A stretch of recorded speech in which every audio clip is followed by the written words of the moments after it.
Donc, je vous avais dit que je vous embarquerais dans mes cousettes. Et ben, on va y aller, c'est parti.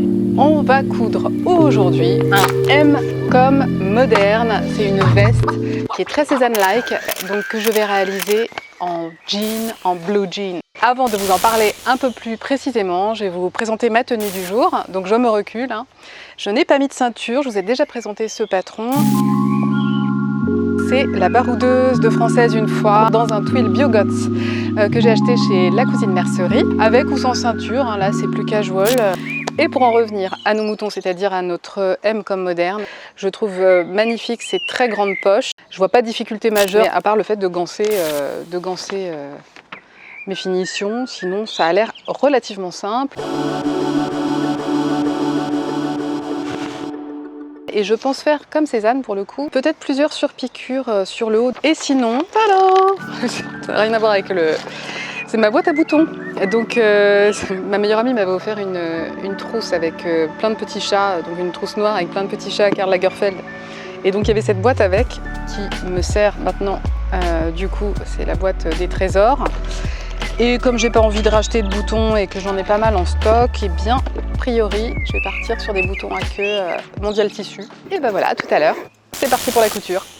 Je suis dans mon atelier et je porte ma robe Happy de Mimoy Pattern.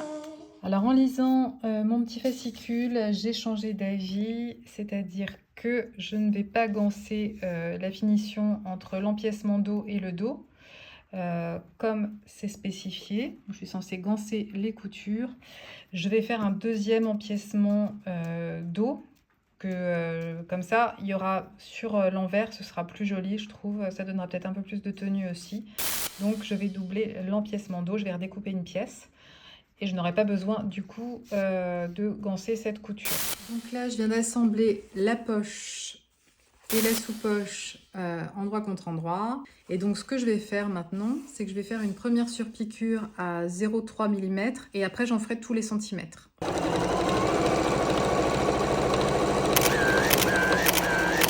Alors je suis très contente de ma poche. Je suis très contente des surpiqûres, c'est discret mais très joli, ça me plaît beaucoup. La poche est censée être coincée entre le devant, la boutonnière et le côté, donc elle est vraiment encastrée. Je ne vais pas encore la fixer parce qu'on ne va pas se raconter d'histoire, les explications sont un peu minimalistes sur les finitions. Je me retrouve avec une poche avec une différence entre les deux éléments que je dois assembler.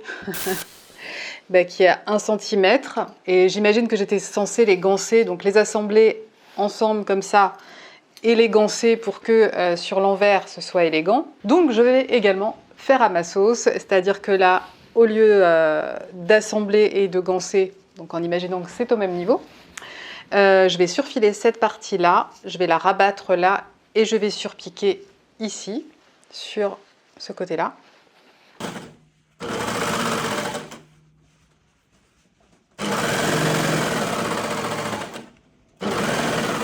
C'est freestyle.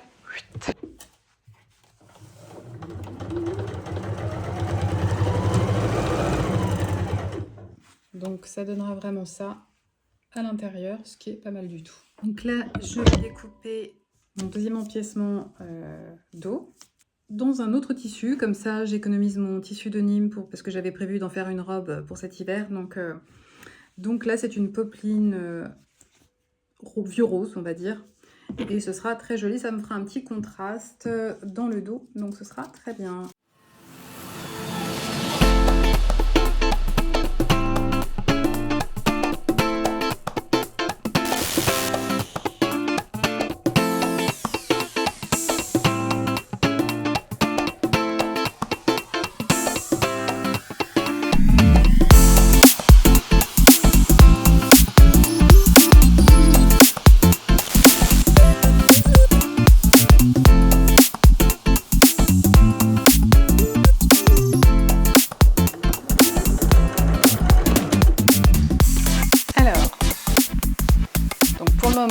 J'ai mes deux devants.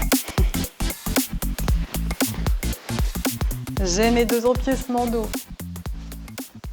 que je vais associer à ma pièce d'eau. Voilà. Grâce à la technique du burrito, il y aura zéro couture apparente, il n'y aura pas de surjet apparent. Ce sera nickel.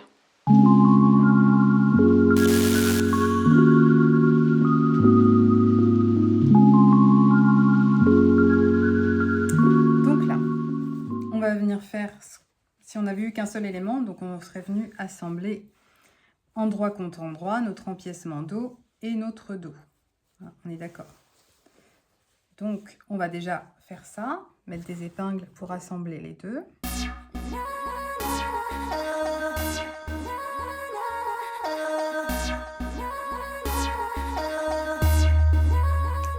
Voilà.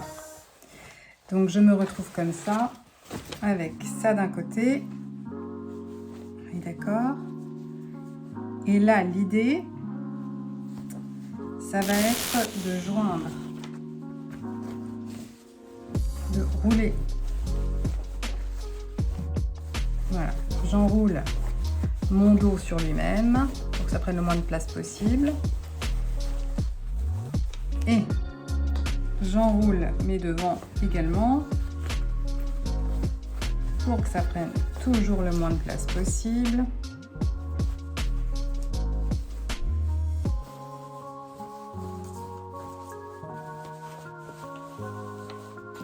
Et là, je vais aller venir chercher le devant de ma doublure d'empiècement, donc mon empiècement rose, donc endroit, contre l'envers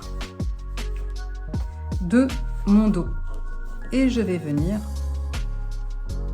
attacher ici. Donc on a endroit contre endroit l'empiècement dos contre le dos. Et là, on a tout enroulé pour pouvoir accrocher également la deuxième pièce rose. Et donc là, on est endroit contre envers et on épingle et on a 3 épaisseurs à piquer. Et après, vous allez voir, c'est magique, on retourne et on aura 0 couture apparente.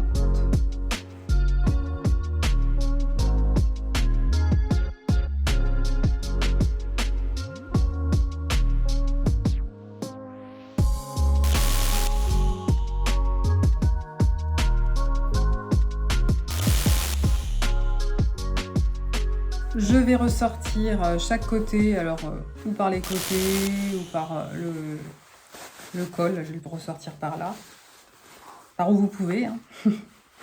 Donc voilà, là je le fais par le col parce que j'ai la place, c'est plus simple pour moi.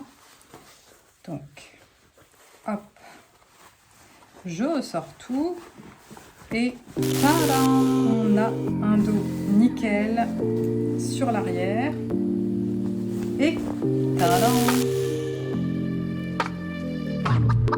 Je vais repasser d'abord pour bien plaquer tout ça. Et je vais venir surpiquer ici. Trop bien. Et voilà. Alors je me rends compte que je ne vous ai pas fait de petit récap concernant la veste, ce que je fais d'habitude, c'est-à-dire les tailles, la taille, etc.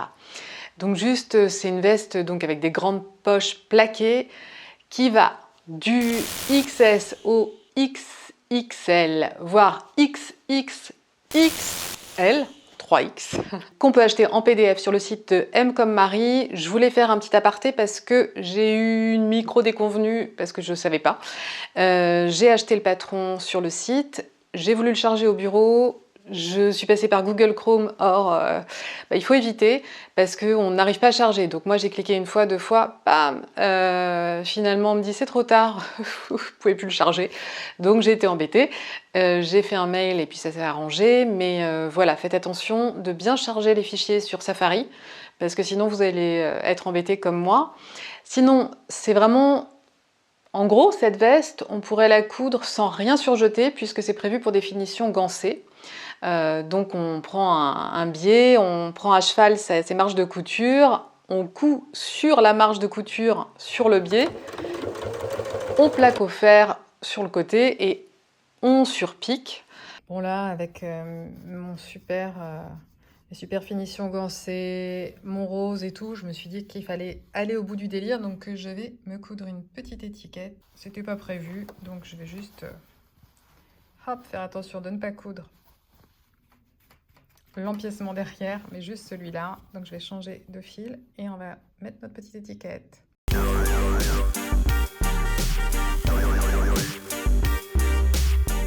Bon ben, petit coup de barre, j'ai plein de trucs à préparer pour demain, voilà, pour le boulot. Donc je pense que je vais m'arrêter là, je vais juste faire, parce que j'ai presque plus de batterie de téléphone, donc je pense que je vais faire mon ourlet. On fait d'abord en fait, le bas de sa veste, avant d'attaquer la patte de boutonnage et le col. Donc c'est dans cet ordre-là normalement, donc j'ai presque plus de batterie ni dans mon téléphone, ni tout court. Donc voilà. Je vais faire l'ourlet et je vous retrouve certainement un soir de la semaine pour terminer cette jolie veste. Et puis j'espère pouvoir prendre des photos sympas le week-end prochain qui fera un petit peu beau. Alors, j'ai cousu mon ourlet. Pourquoi je n'ai pas encore fermé ma patte de boutonnage? Parce que en fait, il n'y a pas de pied de colle. Donc, on va venir prendre en fourreau, ça veut dire on va coudre notre boutonnière endroit contre endroit, comme ça. Ici à 1 cm, et après on retournera. Et après, je viendrai surpiquer ma boutonnière tout le long. Mais je ne vais pas le faire tout de suite parce qu'en fait, mon col est pris dans ma patte de boutonnage. Donc, comme vous voyez, le col, il va venir se placer. Là, c'est la patte de boutonnage. Vous voyez que ça arrive à peu près à la moitié. Donc, mon col, normalement, il est censé arriver ici. Je vais le coudre, je vais l'épingler ici.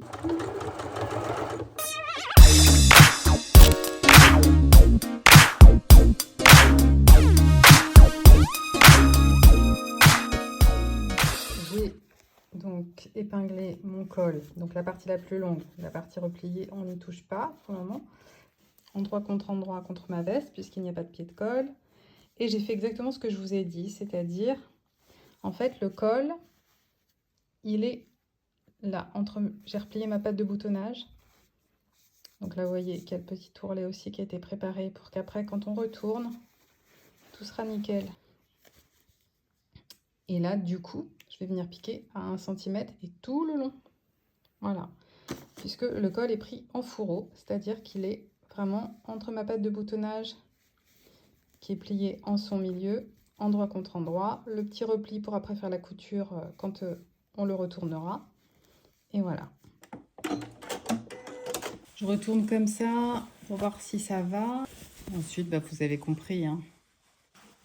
Le repli, on va venir cacher la marge de couture comme ça, on va venir piquer là, et ici on viendra piquer pour la patte de boutonnage tout le long. Donc je vais peut-être pas tout vous montrer toutes les étapes parce que ça me semble clair, donc je vais aller piquer tout ça et je vous retrouve après. On n'aura plus que les boutons. Alors voilà le résultat. Alors voilà, c'est la canicule, je choisis super bien ma journée pour vous présenter ma veste Sézanne-like, mais c'est pas grave. Allez, il va pas faire une chaleur à crever tout l'été, non.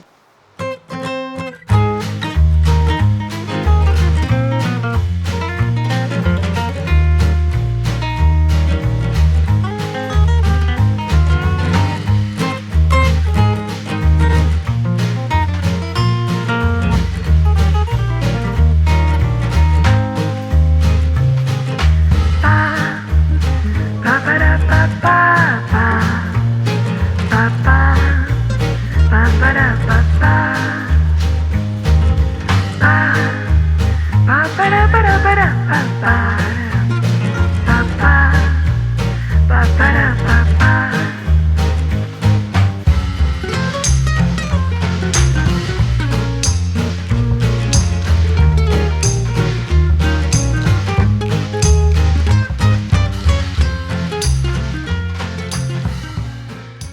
finalement, hein, je n'ai gancé que les côtés, hein, c'était plus pour vous montrer. Puis je me suis dit, ça faisait un peu un intérieur un peu choupa choups rose. Ma petite bourde qui a été vite rattrapée, hein, vous voyez que la poche, en fait, est-ce que j'avais mal découpé à cause des marges de couture? C'est fort possible. Donc voilà, l'intérieur est vraiment nickel. Moi, j'aime bien comme ça, hein. Ça fera un peu moins choupa choups pour le coup, ce qui est pas plus mal. J'ai raccourci la veste de bien 4 bons centimètres. Je trouvais qu'un petit peu plus courte, c'était plus joli avec, ça tombait un petit peu mieux avec mes robes. Sinon, zéro modif à part l'ajout du deuxième empiècement, ce qui m'a permis de vous montrer la technique burrito.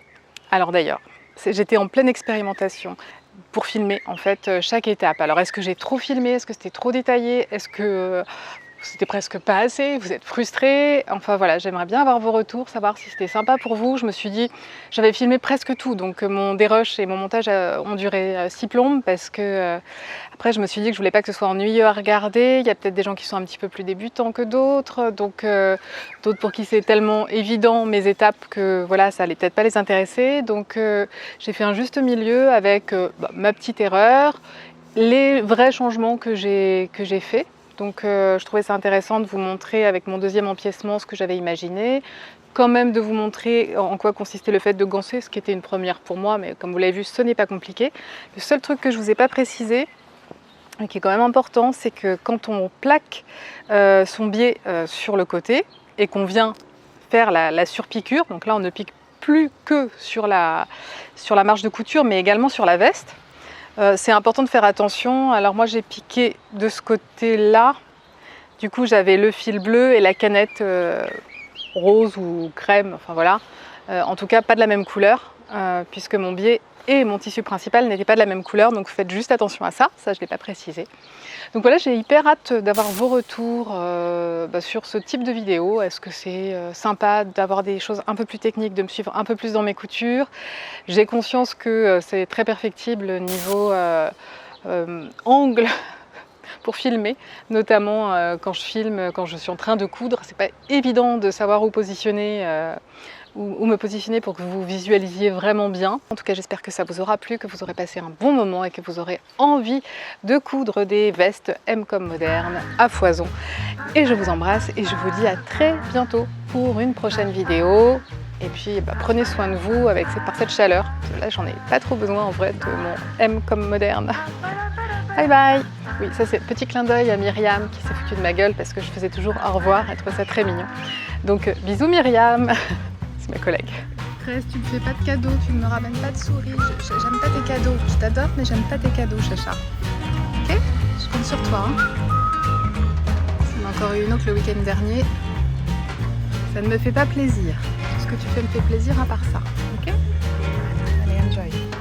Bye bye!